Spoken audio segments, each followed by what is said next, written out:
Bonjour et bienvenue à cette dernière session, la session numéro 5 sur être victorieux dans les combats de mes pensées. Et j'espère de tout mon cœur que cette semaine, vous avez appris certaines clés, certaines vérités de la parole qui vont pouvoir vous aider à être affranchis de certaines choses. Et je veux, dès le départ de cette session, juste vous encourager dans peut-être cette montagne qui est devant vous. Peut-être c'est vraiment quelque chose qui est là, c'est gros, c'est énorme dans votre vie. Et vraiment, je suis à vos côtés. On va prier à la fin de cette session par rapport à ces choses.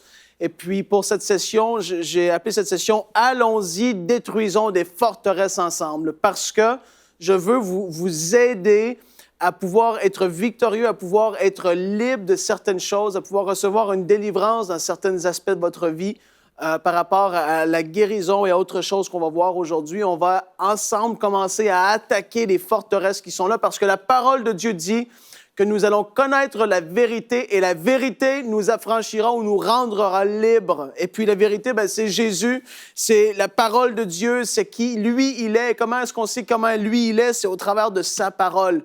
Et puis on doit apprendre à connaître la parole et ce qu'elle dit pour pouvoir l'appliquer efficacement dans notre vie et pour que nous puissions être vraiment libérés de certaines forteresses qui vont empêcher notre foi d'être mis en action et de voir des choses se passer dans notre vie. Parce qu'en fait, la vérité, vraiment la vérité, c'est que vous avez de la foi et moi aussi j'en ai. Par contre, qu'est-ce qu'on ne veut pas avoir, mais qu'on a aussi, c'est de l'incrédulité. Vous avez de l'incrédulité, puis moi aussi j'en ai. Parce que sinon, on aurait 100% de résultats, toujours comme Jésus. Jésus nous appelle à être comme lui. Il nous appelle à aller de gloire en gloire, comme on l'a vu cette semaine, à être transformés à son image, autant dans nos pensées, dans nos paroles, dans nos actions. Il veut nous transformer. Mais il y a encore de l'incrédulité qui est là concernant la guérison, entre autres, qu'on va un peu attaquer aujourd'hui au travers de cette session. Et d'autres choses dans nos vies. Peut-être c'est les finances, peut-être c'est autre chose. Et on a besoin d'être humble, de s'humilier et de dire, je vois Jésus que tu guérissais tous ceux qui venaient à toi. Ça, c'est une des vérités par rapport à la guérison. Nulle part dans la parole de Dieu, vous allez voir Jésus refuser de guérir quelqu'un ou d'être dans l'incapacité de pouvoir guérir des gens qui veulent recevoir la guérison. Non, Jésus n'a jamais vécu ça. Jamais, jamais. On va le voir. Je vais vous le prouver dans la parole de Dieu dans quelques instants. Qu'est-ce qui fait que nous, on ne saisit pas parfois notre guérison physique? Et je veux en parler parce que ça, c'est énorme. Il y a tellement de gens qui ont des mentalités, c'est comme des vaches sacrées, c'est des choses qu'il ne faut pas toucher dans leur vie, des croyances qui sont là, qui sont enracinées et qui veulent refuser de s'en débarrasser. Et ça l'empêche leur foi de pouvoir être pleinement libérée pour recevoir ce que Dieu nous a déjà donné au travers de l'œuvre de la croix de Jésus, ce qu'il a fait pour nous. Et ça, c'est comme ça que ça fonctionne. La foi, c'est une main qui va dans l'invisible chercher quelque chose qui nous appartient déjà. Et puis notre foi est bloquée parce qu'il y a de l'incrédulité, elle ne peut pas être pleinement relâchée. Parce que des choses qu'on croit qui font que justement, ça prive vraiment cette chose de pouvoir se manifester pleinement dans notre vie. Et puis par rapport à la guérison physique, la parole, elle est claire. Elle est tellement claire. Quand on se met à étudier vraiment, vraiment la parole de Dieu, on va voir on va lire ensemble pour commencer, on va lire dans Ésaïe chapitre 53, parce que c'est un passage qui est clé par rapport à la guérison. Et puis la parole nous dit, Ésaïe 53, les versets 4 et 5. « Cependant, ce sont nos souffrances qu'il a portées, c'est de nos douleurs qu'il s'est chargé, et nous l'avons considéré comme puni, frappé de Dieu et humilié. Mais il était blessé pour nos péchés, brisé pour nos iniquités. » Et après ça, il a dit, « Le châtiment qui nous donne la paix est tombé sur lui, et c'est par ses meurtrissures que nous sommes guéris. » La parole dit que ce sont nos choses qu'il a portées, c'est pour nos iniquités qu'il a été brisé. Et puis le châtiment qui nous donne la paix est tombé sur lui, et c'est par ses meurtrissures que nous sommes guéris. Il parle du rachat des péchés et de la guérison physique, les deux dans le même passage ici de Ésaïe 53. Et là, on va dans 1 Pierre chapitre 2 et le verset 22 à 24. On peut lire 1 Pierre 2, 22 à 24. « Lui qui n'a point commis de péché, en parlant de Jésus, et dans la bouche duquel il ne s'est point trouvé de fraude. Lui qui injuriait ne rendait point d'injures, maltraité ne faisait point de menaces, mais s'en remettait à celui qui juge justement. Lui qui a porté lui-même nos péchés en son corps sur le bois. Il n'est pas devenu un pécheur, il a porté nos péchés. C'est différent. Après ça, ça continue et il dit, afin que, mort au péché, nous vivions pour la justice. Lui, par les meurtrissures duquel vous avez été guéris. Ça, c'est fort. Ésaïe 53, 1 Pierre 2, versets 22 à 24 nous en parle. Et puis ensuite, on peut voir même dans les évangiles que la parole nous dit que Jésus allait de lieu en lieu, dans Actes 10, 38, il faisait le bien, il guérissait tous ceux qui étaient sous l'emprise du diable. Jésus jamais n'a refusé, je me répète, vous allez voir, je vais me répéter, jamais il n'a refusé de guérir quelqu'un qui est venu vers lui. Même la femme qui est venue vers lui, qui n'était point du peuple israélite, des Juifs, elle est venue vers lui, elle a supplié, elle lui a dit, mais Jésus, tu le sais, que les chiens ils vont manger les croûtes à la table de son maître, les miettes qui vont tomber. Et puis Jésus a dit, « Wow, tu as une telle foi, qu'il te soit fait selon ta foi. » Et sa fille a reçu la guérison. Il n'a même pas refusé la guérison à elle. Et cette femme-là a eu la foi et elle a cru que Jésus avait la capacité, la puissance de pouvoir guérir sa fille. Et là, on va les lire dans Matthieu 8, versets 1 à 13. On ne va pas toutes les lire, mais on va en lire quelques-uns. Lorsque Jésus fut descendu de la montagne, une grande foule le suivit, et voici un lépreux s'étant approché, se prosternant devant lui et lui dit, « Seigneur, si tu le veux, tu peux me rendre pur. » Jésus étendit la main, le toucha et dit, « Je le veux, sois pur. » Il déclarait sa volonté. Tout simplement, il déclarait qu'il voulait guérir ce lépreux. C'était sa volonté. Et là, c'est important de lire des passages comme on fait là, parce que c'est comme ça qu'on vient qu'à détruire des forteresses qui est là, et on vient qu'à comprendre notre modèle parfait. Vous savez, le modèle parfait dans notre vie, c'est toujours Jésus. Toujours le modèle parfait, c'est Jésus. On peut avoir des amis autour de nous qui sont des modèles. Votre pasteur est appelé à être un modèle pour vous. Il y a des hommes et des femmes de Dieu que vous pouvez voir à EMCI TV et d'autres qui sont appelés à être des modèles pour vous. Mais le modèle suprême qui ne faillira jamais, c'est Jésus-Christ. Toujours lui, le modèle parfait. Et c'est pour ça que quand on a des questions par rapport à la guérison, on va voir qui? Le modèle parfait. Parce que les hommes auront des témoignages qui vont être contraires à ce que Jésus vivait. Et les hommes vont dire, ben moi, c'est pas ça que j'ai vécu telle chose, ou ma sœur est décédée, ou lui n'a pas reçu, ou si et ça. Non, mais je suis désolé, le modèle parfait, c'est pas ton ami, ni ton frère, ta sœur, ton oncle, ta tante, ça me dérange pas qui que c'est pas eux le modèle parfait. Le modèle parfait, c'est toujours Jésus. Et là, on continue à lire, puis il dit, je le veux, sois pur. Aussitôt, il fut purifié de sa lèpre. Puis Jésus lui dit, garde-toi d'en parler à personne, mais va te montrer au sacrificateur et présente l'offrande que Moïse a prescrite afin que cela leur serve de témoignage.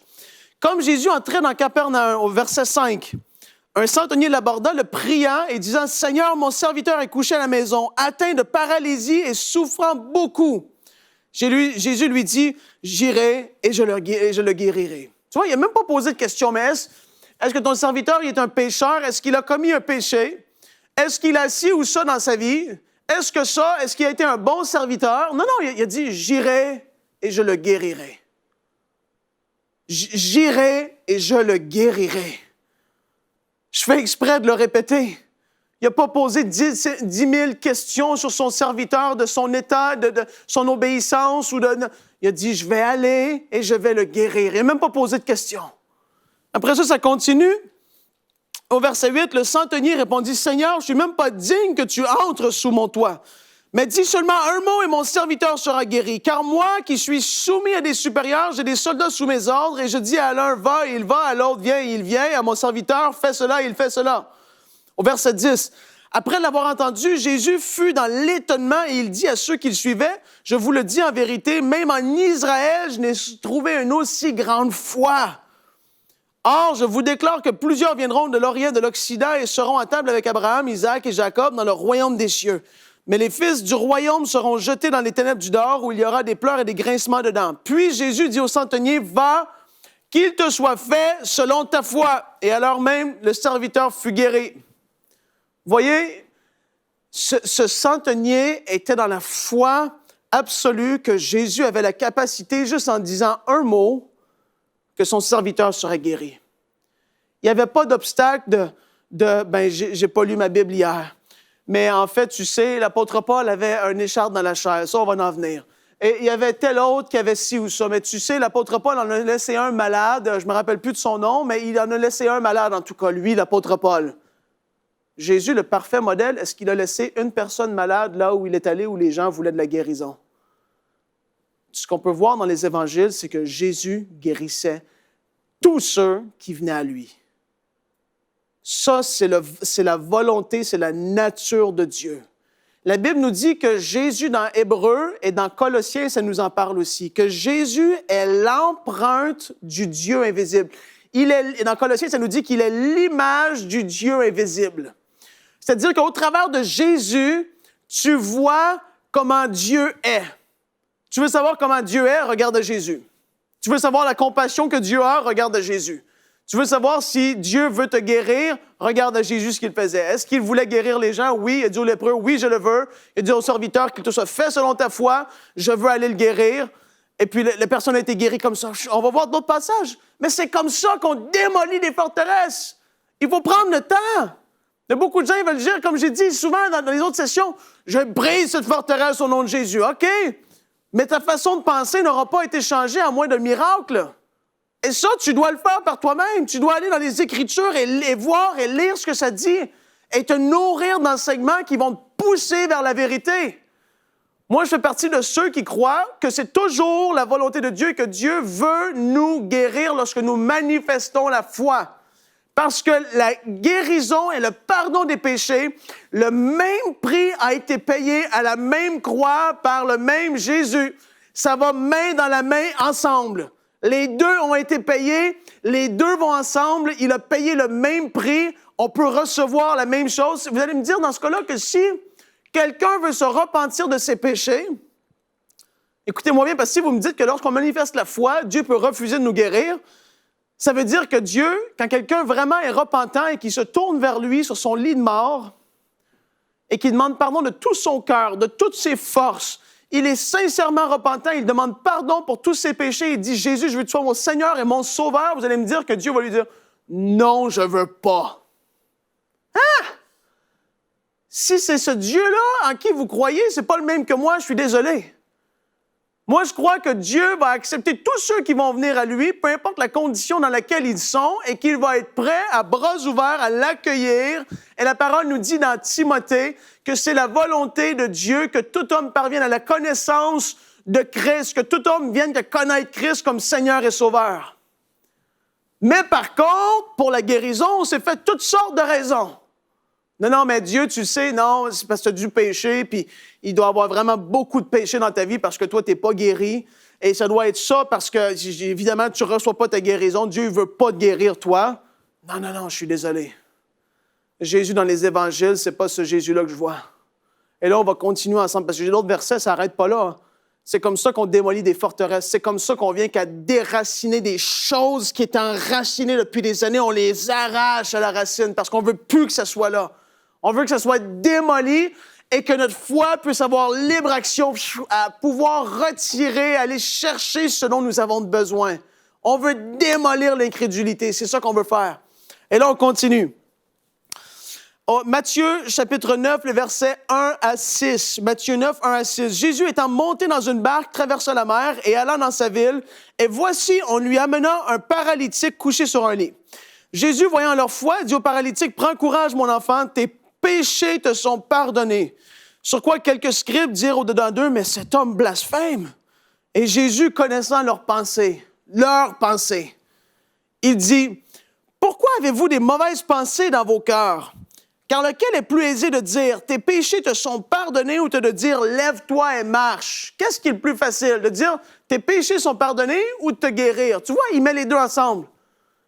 C'est aussi facile et Dieu a autant payé le prix pour nos péchés que pour la guérison. Il a dit, c'est quel qui est le plus difficile ou le plus facile à dire? Tes péchés sont pardonnés ou lève-toi et marche? Jésus pouvait faire les deux et il a fait les deux. Ça démontre encore une fois sa volonté. Il a dit au monsieur, tes péchés te sont pardonnés, prends courage, maintenant lève-toi et marche. Et là, ça nous dit quoi? Or, afin que vous sachiez que le Fils de l'homme a sur la terre le pouvoir de pardonner les péchés, Lève-toi, dit-il au paralytique, prends ton lit et va dans ta maison. Il s'est levé, il est parti, guéri, entièrement guéri, instantanément. Et là, on continue, Matthieu 9, le même chapitre.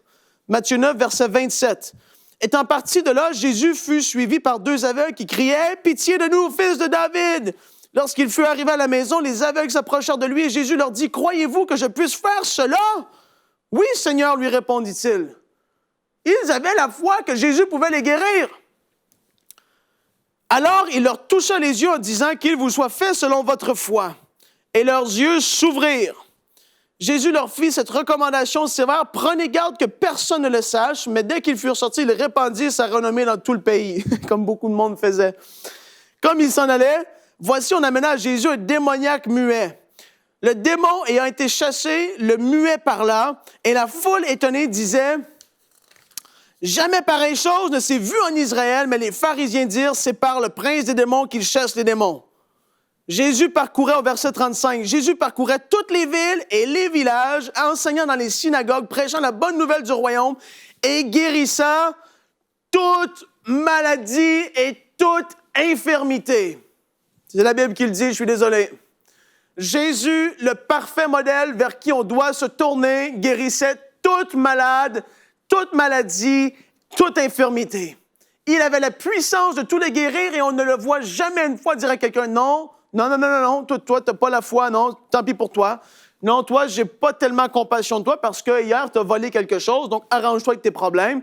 Puis toi, petit enfant, en fait, c'est tes parents qui ont péché et c'est pour ça que toi, tu es malade, puis tu vas devoir subir ça toute ta vie. » J'ai jamais lu ça dans tout l'Évangile. Jamais. Vous allez me dire, mais c'est drôle, Frank, que tu parles de même. Comment est-ce que vous voulez être délivré des fausses croyances, des faux raisonnements? Souvenez-vous de Corinthiens chapitre 10, des faux raisonnements qui s'élèvent contre la connaissance de Christ, contre ce que dit la Bible. Il y a des faux raisonnements mensongers qui veulent s'élever prétentieusement contre ce que dit la Bible à ton égard.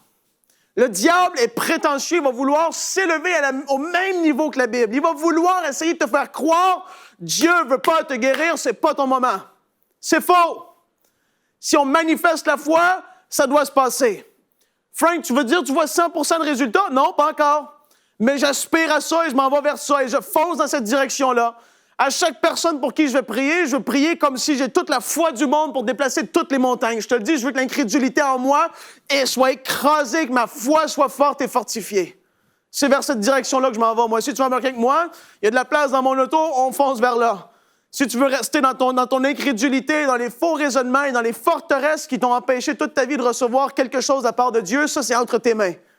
Dieu te dit aujourd'hui, je mets entre tes mains le choix de choisir la vie ou la mort. C'est à toi de choisir la vie. C'est à toi de choisir ce que la Bible dit. C'est à toi de croire ce que la parole dit à ton sujet, parce que ça, c'est la vérité absolue. Et là, on va continuer à lire. Ça nous dit, voyant la foule, au verset 36, 9, 36, voyant la foule, il fut ému de compassion pour elle parce qu'elle était languissante et abattue, comme des brebis qui n'ont point de berger.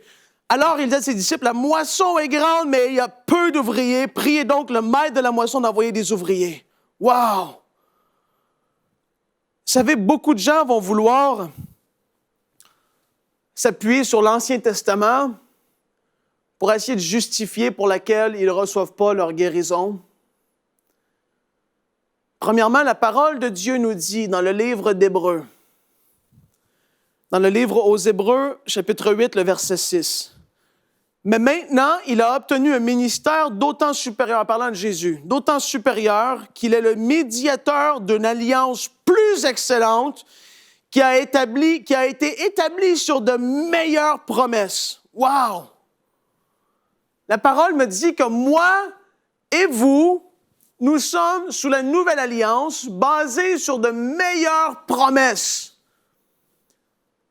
Je reviens qu'à dire, Jésus a payé le même prix sur la même croix pour la guérison de ton corps physique que pour le péché. La chose qui retient les gens de pouvoir relâcher leur foi, c'est l'incrédulité qui est en eux. C'est ça le gros problème d'aujourd'hui. Vous savez, quand les disciples sont revenus, et ils ont dit à Jésus, mais Jésus, on n'a pas pu chasser ce démon de ce petit enfant. Vous savez, les disciples étaient énervés. Et là, je vais aller dans cette histoire-là rapidement. Il y a un papa qui est venu vers les disciples de Jésus, Jésus leur avait dit, allez, faites les mêmes choses que moi. Et un père est arrivé vers les disciples de Jésus, tout découragé, en disant, mais mon enfant, il est possédé par un mauvais esprit. L'esprit veut le tuer, il veut le noyer, il veut le jeter dans le feu, il veut toutes sortes de choses. Il y a de quoi être découragé. Et il s'en va vers les disciples de Jésus, vous et moi, s'attendant à recevoir quelque chose de leur part. Si quelqu'un vient vers toi et dit, j'ai mon pasteur, tu es appelé à faire ces mêmes choses-là. Et puis le papa est venu et il a dit, les disciples ont dit, mais OK, au nom de Jésus, sors! Et puis, ça ne sortait pas. Sors! Et ça ne sortait pas. Et là, le papa est allé vers Jésus et il a dit, mais je l'ai amené à tes disciples, ils n'ont pas pu rien faire. Toi, est-ce que tu peux faire quelque chose? Jésus s'est retourné vers eux et leur a dit, mais race incrédule et perverse. Wow! J'aurais pas aimé ça être là.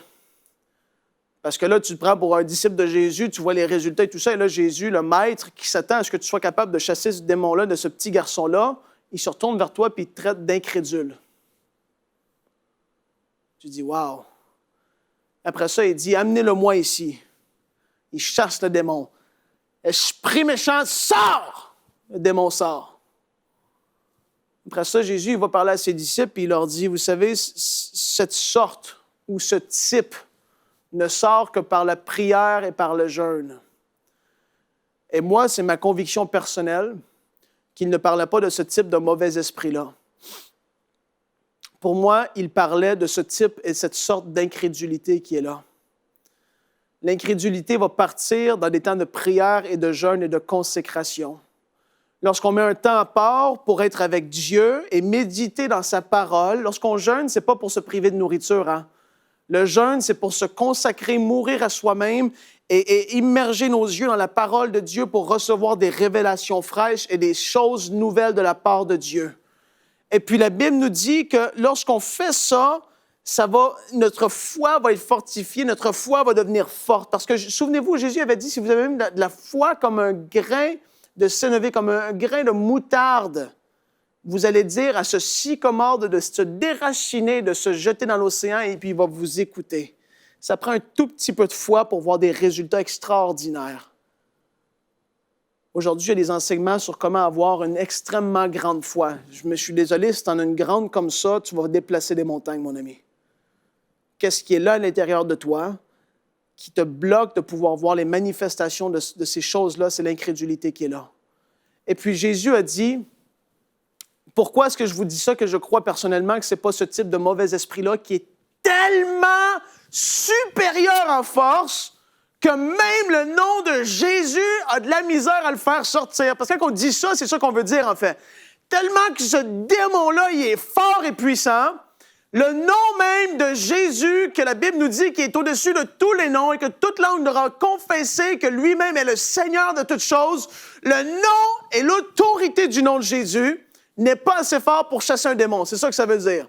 Il faut en plus jeûner et prier parce que c'est un démon qui est supra fort et puissant. Je suis désolé, c'est pas ça que je crois. Moi, la Bible me dit qu'au nom de Jésus, les démons vont trembler. Lorsqu'on invoque son nom avec foi et assurance, il n'y a rien qui est supposé rester devant nous.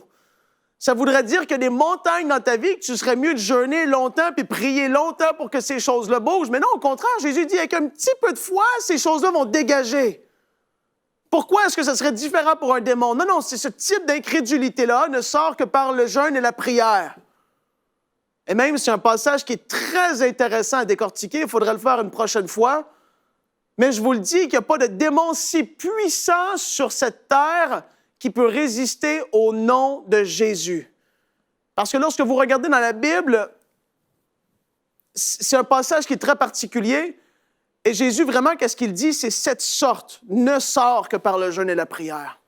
Il ne parle pas spécifiquement de démons.